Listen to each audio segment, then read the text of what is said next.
انسان کی زندگی میں کچھ چیزیں ایسی ہوتی ہیں جن کے بغیر زندگی گزر نہیں سکتی۔ اتنی دیر تک جتنی دیر تک وہ چیز اس کے پاس موجود ہوتی ہے اسے نہ اس بات کا ادراک ہوتا ہے نہ احساس ہوتا ہے، لیکن جب وہ چیز اس کے پاس سے رخصت ہو جاتی ہے، اس کے پاس کسی وجہ سے خدا نہ خواستہ وہ چیز موجود اور محفوظ نہیں رہتی، پھر اسے احساس ہوتا ہے کہ ایک بہت بڑی نعمت تھی میرے پاس، وہ مجھ سے چلی گئی۔ ہماری زندگی کے اندر بہت ساری ایسی چیزیں ہیں کہ اگر وہ ہم سے رخصت ہو جائیں، خدا نہ کرے، تو پھر ہمیں بڑی شدت سے احساس ہوگا کہ یہ نعمت کتنی بڑی ہے۔ آپ قوس و قزح کے رنگ دیکھتے ہیں، دھوپ اور چھاؤں میں لوگوں کے چہروں کو ملاحظہ کرتے ہیں، آپ اپنے بچوں کو محبت کی نظر سے دیکھ کر دل کو ٹھنڈا کرتے ہیں، آپ اپنے ماں باپ کو محبت کی نظر سے دیکھ کر کامل حج کا ثواب حاصل کرتے ہیں، قرآن مجید کی زیارت کر کے آپ اپنے دل میں بہت سارا سرور محسوس کرتے ہیں، لیکن یہ ساری نعمتیں اتنی دیر تک آپ کے پاس ہیں جب تک آپ کے پاس آنکھ کی نعمت موجود ہے۔ اگر یہ رخصت ہو جاتی ہے نا، اگرچہ اتنی ساری نعمتوں میں یہ ایک نعمت ہے، لیکن آپ آنکھ نہیں ہے تو آپ کو تو اپنوں کا احساس بھی نہیں، آپ تو اپنوں کے چہرے بھی دیکھ نہیں پائے۔ کوئی بھی نعمت جو آپ کے پاس ہے، آپ کبھی محسوس کریں کہ اگر اس نعمت کا وجود ہمارے پاس نہ ہوتا تو ہماری کیفیت کیا ہوتی۔ یہ سانس ہے،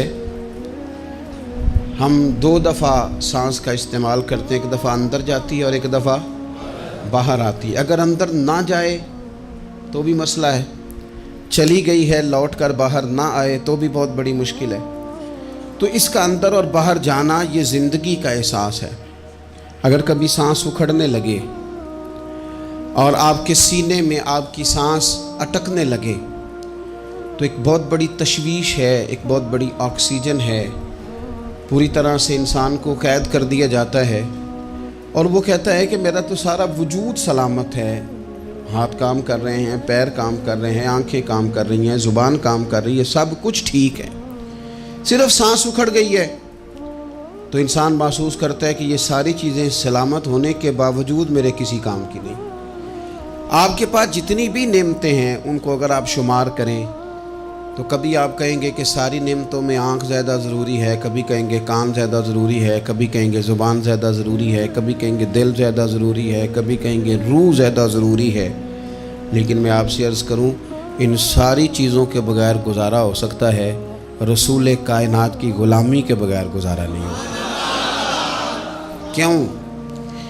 اس لیے کہ اگر حضور کی شفقت نہ ہو، نبی پاک علیہ السلام کی رحمت نہ ہو، وہ ابن القیم نے ایک جگہ پہ کہا تھا کہ یہ حضور نے ہمیں انسان بنایا ہے، یہ نبی پاک علیہ السلام نے انسانیت کے اسباق پڑھائے ہیں، اخلاقی رویے کیا ہوتے ہیں حضور نے بتلائے ہیں، اگر حضور کا کرم نہ ہوتا تو انسان ایک دوسرے کو کاٹ کے کھاتا۔ یہ حضور نے بتلایا ہے کہ تم نے کس طرح زندگی کو گزارنا ہے۔ محبوب کریم علیہ السلام کا وجود نور ایک ایسی چیز ہے کہ اگر وہ کائنات سے معاذ اللہ سائڈ پہ کر دیا جائے تو اس کائنات کا قائم رہنا کسی صورت بھی ممکن ہے ہی نہیں۔ اسی لیے تو اقبال نے کہا تھا کہ ہو نہ یہ پھول تو بلبل کا ترنم بھی نہ ہو، چمن دہر میں کلیوں کا تبسم بھی نہ ہو نہ یہ ساقی تو پھر میں بھی نہ ہو، خم بھی نہ ہو، اور بزم توحید بھی دنیا میں نہ ہو، تم بھی نہ ہو۔ وہ بڑی بات کہہ گئے ہیں، میں نے بھی اس کو کوئی نہیں کھولنا، کہتے ہیں بزم توحید بھی دنیا میں نہ ہو، تم بھی نہ ہو، خیمہ افلاق کا استادہ اسی نام سے ہے، اور نبض ہستی تپش آمادہ اسی نام سے ہے۔ تو اقبال پھر ہمیں کرنا کیا ہے؟ کہنے لگے کرنا آپ کو یہ ہے کہ قوت عشق سے ہر پست کو بالا کر دے اور دہر میں اسم محمد سے اجالا کر دے، یہ کرنے کا کام ہے۔ اس رستے پہ آپ چل پڑیں میرے بھائی۔ پہلی امتوں کے آپ تذکرے پڑھ لیں، کتابوں میں موجود ہیں، سورہ آراف کو دیکھ لیں، اس میں بہت ساری چیزوں کا تذکرہ کر دیا گیا ہے، اور بھی قرآن مجید کی بے شمار صورتیں ہیں، آپ ان کو دیکھ لیں، اس پر غور کر لیں۔ جب قومیں نہیں مانتی تھی، انکار کرتی تھیں، تو اللہ تبارک و تعالیٰ انہیں تباہ کر دیتا تھا۔ بات نہیں مانی، ختم ہو گئی۔ ایک مقصد ہے نا جس کے لیے کسی چیز کو بنایا گیا ہے، تو مقصد تخلیق انسانیت کیا ہے کہ وما خلقت الجن والانس الا لیعبدون، جنوں اور انسانوں کو اللہ نے اپنی عبادت کے لیے پیدا کیا، اور ان کو جب عبادت کی دعوت دی گئی، جب انہیں پیغام دیا گیا اللہ تعالیٰ کی توحید کا، انہوں نے نہیں مانا، تو جس مقصد کے لیے بنایا تھا جب اس طرف ہی نہیں آئے۔ یہ پنکھا لگایا جاتا نا ہوا کے لیے، تو اگر پنکھا ہوا نہ دے تو اس کا کوئی چھت پہ کام ہے؟ اس کو اتار کے تو آپ سکریب والے کے پاس بھیج دیں گے، بھی ختم ہو گئی بات۔ تو مقصد جو تھا نا اللہ کی عبادت تھی، تو جب قومیں اللہ کی عبادت کی طرف نہیں آئیں تو اللہ نے انہیں تباہ کر دیا اور صفحہ ہستی سے مٹا دیا۔ اللہ تعالیٰ کے پیارے محبوب علیہ السلام نے کفار مکہ کو، قریش کو، عالم عرب کو، عالم انسانیت کو دعوت دی، وداعیا الی اللہ باذنہ وسراجا منیرا۔ اس منصب پر فائز ہو کر حضور نے دعوت دی۔ جب انہوں نے دعوت کا انکار کیا، حضور نے انہیں عذاب سے ڈرایا، اللہ کے عذاب سے، چونکہ حضور نذیر ہیں۔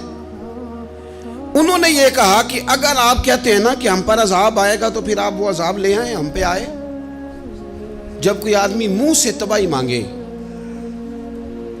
جب کوئی شخص اپنے منہ سے یہ کہے کہ کر لیں جو ہوتا ہے معاذ اللہ، تو اگر تو سامنے والا کمزور ہو تو شاید وہ کچھ نہ کر سکے، لیکن یاد رکھنا کئی دفعہ کمزور ہوتا ہے تو کچھ نہیں کرتا، تو کئی دفعہ مہربان بڑا ہوتا ہے،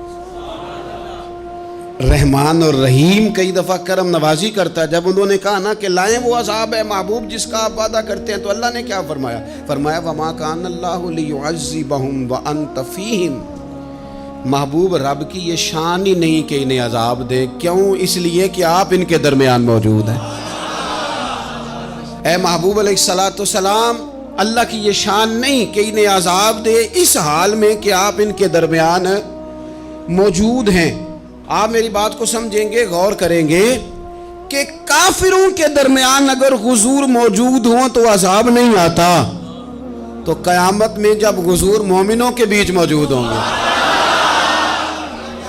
مجھے کہہ لینے دو نا کہ اساں جہاں گناہیاں دا جدوں اعمال نامہ پھرول ہوئے، پھر ذرے ذرے نے سامنے آ جانا ہے، جو جو منہ تھی بولیا بول ہوئے، اساں بھی کول حضور دے بیٹھ رہنا ہے، لکھ عمل ترکڑی تول ہوئے، او دے کولوں بھی رب نے حساب لینا ہے جیڑا بیٹھا ہی محمد دے کول ہو صلی اللہ تعالی علیہ وسلم، او دے کولوں بھی رب نے حساب لینا ہے جیڑا بیٹھا ہی محمد دے کول ہوئے، جس کو کہتے ہیں قیامت حشر، جس کا نام ہے، جس کو کہتے ہیں قیامت حشر، جس کا نام ہے۔ تیرے دیوانوں کے لیے وہ دن تو جشن عام ہے، زیارت ہوگی نا حضور کی، تیرے دیوانوں کے لیے وہ دن تو جشن۔ اور ایک شاعر نے اور بات کھول دی، کہنے لگا ہر نظر کانپ اٹھے گی محشر کے دن، خوف سے ہر کلیجہ دہل جائے گا۔ اچھا جی پھر کیا ہوگا؟ ہر نظر کانپ اٹھے گی محشر کے دن، آنکھیں پھڑ پھڑائیں گی، کانپیں گی اور کلیجے پھٹیں گے۔ منظر ہی ایسا ہوگا، انسان اپنے پسینے میں ڈبکیاں کھا رہا ہے، حساب کا وقت آ گیا ہے، اور سورج سوا نیزے پہ ہے، زمین دہک رہی ہے، تو کہنے لگے ہر نظر کانپ اٹھے گی محشر کے دن، خوف سے ہر کلیجہ دہل جائے گا، پھر اوڑھ کر کالی کملی وہ آ جائیں گے، پھر اوڑھ کر کالی کملی وہ آ جائیں گے، پھر اوڑھ کر کالی کملی وہ آ جائیں گے، ہر نظر کانپ اٹھے گی محشر کے دن، خوف سے ہر کلیجہ دہل جائے گا، پھر اوڑھ کر کالی کملی وہ آ جائیں گے، سارے محشر کا نقشہ بدل جائے گا۔ میرے عزیز، حضور کے بغیر گزارا، نبی کریم کے بغیر کوئی چارہ، ہمارا کوئی سہارا ہی نہیں حضور کے بغیر، ہم کدھر جائیں سوائے محبوب کے۔ اس لیے نا صحابہ اس بات پر مطلع ہو گئے تھے، وہ نا بڑی بڑی دھیمی دھیمی باتیں پوچھتے رہتے تھے، اطلاع مل گئی تھی نا کہ اصل کرنا کیا ہے۔ تو جو رازدار لوگ ہوتے ہیں نا وہ پھر دھیمے دھیمے راز کی باتیں کرتے ہیں، حضرت انس بن مالک حضور کے خادم تھے. اماں نے دے دیا تھا حضور کی بارگاہ میں. کہتے ہیں میں 10 سال مدینے میں حضور کی نوکری کرتا رہا, تو قریب سے دیکھا تھا نا سارا کچھ. بہت ساری احادیث ان سے مروی ہیں, بڑی چیزوں کو دیکھا تھا, تو ہم سیاڑے ہو گئے, باتیں سمجھ گئے. قریب رہنے والے لوگ تو قربان پچھانن والے ہیں, تو گل جان گئے گل کھول دے نہیں. تو قریب پہنچ گئے تھے نا, تو سمجھ آ گئی تھی بات کی. تو ترمذی میں موجود ہے, ایک دن حضور سے پوچھتے ہیں یا رسول اللہ قیامت والے دن آپ کو کہاں تلاش کروں. یعنی حضور علیہ السلام سے پوچھتے ہیں حضور میں نا قیامت والے دن, بھئی بات تو یہ نا کہ اعمال ٹھیک کیا جائے, معاملات پر توجہ دی جائے, عبادات کا خیال کیا جائے, جو ہمارے ذمے ڈیوٹیاں ہیں وہ پوری کی جائیں. تو وہ کہتے ہیں حضور وہ قیامت والے دن کہاں تلاش کروں. تو حضور نے بھی نہیں فرمایا کہ تو اعمال ٹھیک کر, مجھے ڈھونڈنے کی کیا ضرورت ہے, کہاں ڈھونڈوں. تو حضور فرمانے لگے مسکرا کے فرمانے لگے, چونکہ قربان پچھانن والے ہیں, تو اے گل جان گئے گل کھول دے نہیں. حضور علیہ السلام سے کہا یا رسول اللہ میں نہ قیامت والے دن کہاں تلاش کروں. تو حضور فرمانے لگے حوض کوثر پہ. یا رسول اللہ وہاں کیا ہوگا. تو فرمایا امت پیاسی آئے گی تو میں جام بھر بھر کے پلاؤں گا, میں جام بھر بھر کے پلاؤں گا. ایسا کی تیری خیر تیرے میں کدے کی خیر, ایسی پلا کہ جس کا نشہ عمر بھر رہے. اور ایک نے کہا تھا کہ طیبہ سے منگائی جاتی ہے, سینوں میں رچائی جاتی ہے, توحید کی میں پیالوں سے نہیں نظروں سے پلائی جاتی ہے. حضور صلی اللہ علیہ وسلم نے فرمایا حوض کوثر پہ بھی جام پلائیں گے. سیانے بڑے تھے حضرت انس, اور بھلا ہمارا کر رہے تھے. یہ حضور سے پوچھ کے نا تو ہمیں ایڈریس بتا رہے ہیں, کیونکہ حدیث روایت کر دی نا تو ہمیں ایڈریس سمجھا دیے, پتے بتا دیے کہاں پہنچنا ہے, ساری جگہ سمجھا دی. چلیں جدید دور آ گیا ہے, انہوں نے لوکیشن بتا دی کہاں کر کے نا کس جگہ جا کے سٹاپ کرنا ہے کام. یا رسول اللہ وہاں ملاقات نہ ہوئی تو حضور نے فرمایا پھر پل صراط پہ آنا. یا رسول اللہ وہاں کیا ہوگا. فرمایا امت گزر رہی ہوگی اور میں دعائیں مانگ رہا ہوں گا, رب سلم امتی رب سلم امتی, یا اللہ میری امت کو سلامتی سے گزار دے. تو وہاں آ جانا, میں دعائیں وہاں مل جاؤں گا. قربان جائیں. فاضل بریلوی بول پڑے, کہنے لگے خدا کی رضا چاہتے ہیں دو عالم, خدا چاہتا ہے رضائے محمد. اجابت کا جوڑا عنایت کا سہرا, دلہن بن کے نکلی دعائے محمد. اجابت نے جھک کر گلے سے لگایا بڑی ناز سے جب دعائے محمد. رضا اب پل سے وجد کرتے گزریے کہ ہے رب سلم دعائے محمد صلی اللہ. تو عرض کی یا رسول اللہ وہاں ملاقات نہ ہوئی. تو میں نے کہا وہ ہمیں لوکیشن سمجھا رہے تھے, انہیں تو پتا تھا پہلے ہی. ایک قربان پچھانن والے ہیں, تو ایک گل جان گئے گل کھول دے نہیں. تو وہاں نہ ملاقات ہوئی تو حضور نے فرمایا پھر میزان عمل پہ آنا. یا رسول اللہ وہاں کیا ہوگا. فرمایا امت کے عمل تول رہے ہوں گے اور میں ان کے لیے دعائیں کر رہا ہوں گا. میں نہیں جا سکا کبھی بچوں کے ساتھ پیپر دلوانے, استاد کو اجازت نہیں دیتے, کہتے ایک ایگزامینر اور آئے گا کوئی, جس نے پڑھایا ہو اسے اجازت نہیں کہ تو جا. ابا جی کو اجازت نہیں ہوتی کہ وہ ایگزامینیشن ہال میں جائے, وہاں تو کوئی اور لوگ آتے ہیں. یہ بھی عجیب سبق ہے نا کائنات کا کہ سارے تعلیم و تربیت کے اسباق بھی حضور پڑھائیں, رنگ بھی سارا حضور ہی بتائیں, اور قبر کے سوالات بھی سارے ہمیں حضور بتا دیں, اور جب پیپر ہونے لگے تو سرانے بھی کھڑے ہو جائیں. تو پھر کہہ لینا ایک دفعہ پھر کہ وہ دے کولوں کی رب نے حساب لینا, جیڑا بیٹھا ہی محمد دے کول, وہ دے کولوں کی رب نے حساب لینا. میرے عزیز ہمارا گزارا نہیں حضور کے بغیر. لوگ اصل میں نا ہمارا مسئلہ نہیں سمجھتے, ہمارا مسئلہ کچھ اور ہے.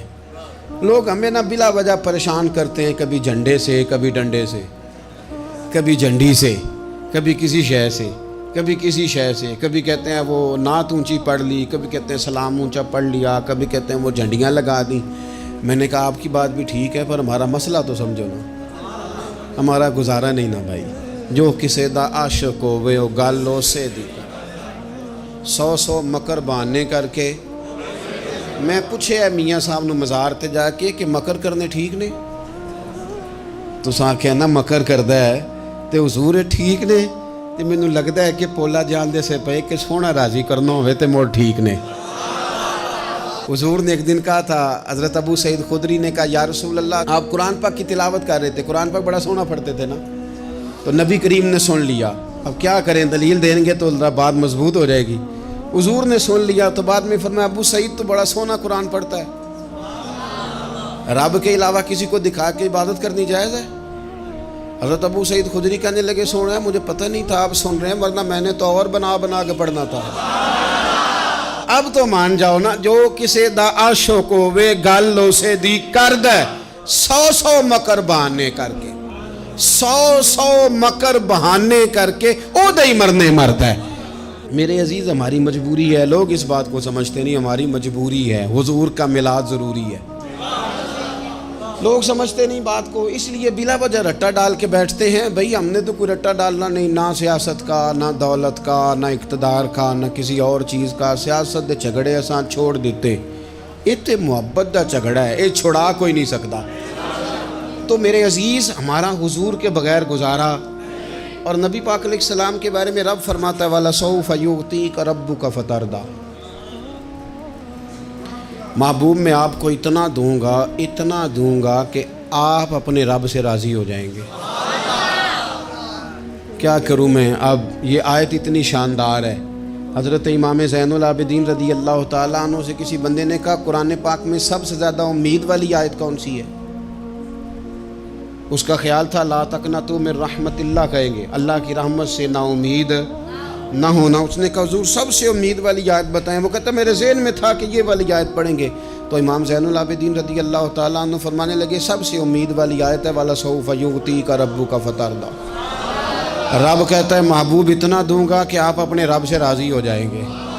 آیت نازل ہو گئی تو حضور پتہ کیا فرماتے ہیں صحابہ سے؟ فرماتے ہیں رب کہتا ہے حبیب تجھے راضی کرنا ہے، اور جب تک میرے سارے غلام جنت میں گئے نہ میں نے اللہ سے راضی ہونا ہی نہیں، میں نہیں راضی ہوتا اللہ سے، سارے جائیں گے تو تب تو میں تو کہتا ہی رہوں گا نا قربان پچھانن والے آتا، او گل جان گئے پر گل کھول دے، او گل کھول دے نہیں، پتہ چل گیا بات کا۔ حضور کے بغیر گزارا، حضور کے بغیر کوئی چارہ ہی نہیں۔ اور خود حضور کیا فرماتے ہیں؟ یہ سنن ابن ماجہ ہے، میرے رسول پاک صلی اللہ تعالیٰ علیہ وسلم ارشاد فرماتے ہیں، حدیث کے راوی حضرت ابو موسیٰ اشعری رضی اللہ تعالیٰ عنہ، حضور فرماتے ہیں کہ اللہ نے مجھے اختیار دیا۔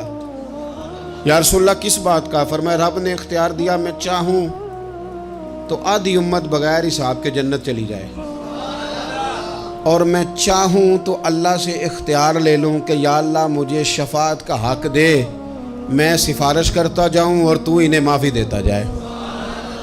یہ مجھے اختیار دیا اللہ تعالیٰ نے۔ تو حضور کیا فرماتے ہیں؟ فرماتے ہیں وہ آدھی امت والا سودا نہیں میں نے قبول کیا، میں نے نہ شفاعت لی ہے، کیونکہ یہ عام تر ہے اور یہ کفایت کرنے والی ہے، یہ عام بھی ہے اور کفایت کرنے والی بھی ہے۔ اور حضور نے یہ لفظ کہے، یہ سنن ابن ماجہ کتاب الزہد دیکھیے گا، اس میں روایت مل جائے گی۔ حضور فرماتے ہیں یاد رکھو تمہارا کیا خیال ہے کہ میری یہ شفاعت پرہیزگاروں کے لیے؟ خود جملہ استفہامیہ سے بات کرتے ہیں، تمہارا کیا خیال ہے کہ میری یہ شفاعت جو قیامت میں میں سفارش کروں گا تو پرہیزگاروں کی کروں گا؟ حضور فرماتے ہیں نہیں، میں قیامت میں گناہگاروں کی سفارش کروں گا، میں گناہگاروں کی سفارش کروں گا، گناہگاروں کے لیے عرض کروں گا اللہ کی بارگاہ میں۔ کچھ دن پہلے میں کہیں پڑھ رہا تھا کسی کا مضمون، اس نے تشبیہ کس طرح کی دی ہے مجھے پتہ نہیں، لیکن لکھ دی بات، کہنے لگے ایک وکیل ہوتا ہے ایک شفیع ہوتا ہے، ایک وکیل ہوتا ہے ایک، حضور وکیل نہیں ہمارے، حضور ہمارے شفیع ہیں، شفاعت کرنے والے ہیں۔ وکیل یہ کہتا ہے جج صاحب سے کہ یہ جس کا میں وکیل ہوں نا اس نے نا غلطی کوئی نہیں کی، اسے معاف کر دیں۔ وکیل یوں بحث کرتا ہے، کہتا ہے اس نے کیا ہی نہیں، جرم معاف کریں۔ اور جو شفیع ہوتا ہے نا وہ کہتا ہے مالک اس نے سارے کیے، تو میرے آنے کی لاج رکھ اور اسے معاف کر دے۔ یہ وکیل اور شفیع کا یہ فرق ہوتا ہے کہ شفیع کہتا ہے سونے سارے کیے ہیں، بڑے بڑے پاپ کیے ہیں، پر میں جو آ گیا ہوں تو مہربانی کرنا معافی دے دے۔ میرے عزیز، حضور کے بغیر کہیں بھی گزارا نہیں ہے۔ ہم نے نا جب یہ بات سمجھ لی، اور پتہ ہے نبی کریم صلی اللہ علیہ وسلم نے آگے بڑھ کے خود بھی کئی مقامات پر اس بات کو کھول کر مختلف انداز میں بیان کیا۔ حضرت عبداللہ ابن عباس رضی اللہ تعالیٰ عنہ کی روایت آپ دیکھ لیں، یہ آپ کو مستدرک میں ملے گی۔ حضور صلی اللہ علیہ وسلم فرماتے ہیں قیامت کے دن اللہ تعالیٰ انبیاء کے لیے نور کے ممبر بچھائے گا، ہر نبی ممبر پہ بیٹھ جائے گا، ہر پیغمبر علیہ السلام اپنے ممبر پہ جلوہ فروز ہو جائیں گے، ہر پیغمبر۔ لیکن حضور فرماتے ہیں میرا ممبر خالی ہوگا۔ یا رسول اللہ صلی اللہ تعالیٰ علیہ وسلم آپ کا ممبر کیوں خالی ہوگا؟ حضور فرماتے ہیں میں ممبر چھوڑ کے رب کی بارگاہ میں کھڑا ہو جاؤں گا، اور اس ڈر سے کھڑا ہو جاؤں گا کہیں ایسا نہ ہو کہ میں جنت میں چلا جاؤں اور میری امت رہ جائے۔ میں اپنی امت کی سفارش کروں گا، رب میری امت کی سفارش قبول کرے گا۔ فرماتے ہیں میں اتنی سفارش کروں گا کہ جہنم کا دروغہ مجھ سے کہے گا کہ محبوب کمال ہو گئی، آپ نے تو اپنا کوئی غلام دوزخ میں رہنے نہیں دیا، سارے آپ نے نکال دیے۔